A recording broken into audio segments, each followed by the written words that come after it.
স্বামীর নাম কখনো মুখে নিতে হয় না। স্বামীর নাম যদি কেউ মুখে নেয় তাহলে মারাত্মক বেয়াদবি এবং আল্লাহ তার উপর নারাজ হয়, এর জন্য জাহান্নাম অবধারিত। কোন স্ত্রীর উপরে যদি কোনো স্বামী সন্তুষ্ট থাকে তাহলে আল্লাহ তাআলা সেই স্ত্রীর উপরে সন্তুষ্ট থাকে। আর জামাইকে অনেকে ভাই বলে সম্বোধন করেন, এটা উচিত না আসলে।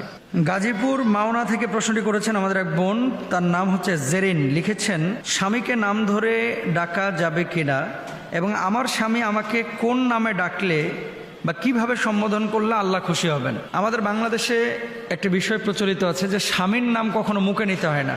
স্বামীর নাম যদি কেউ মুখে নেয় তাহলে মারাত্মক বেয়াদবি এবং আল্লাহ তার উপর নারাজ হয়, এর জন্য জাহান্নাম অবধারিত। এটা হচ্ছে এক নম্বর চাপা, মিথ্যে কথা। দুই নম্বর আরেকটা বিষয় আছে যে হাদিসের মধ্যে আছে, আল জান্নাতু তাহতা আকদামিল উম্মাহাত, মায়ের পায়ের নিচে সন্তানের বেহেশত।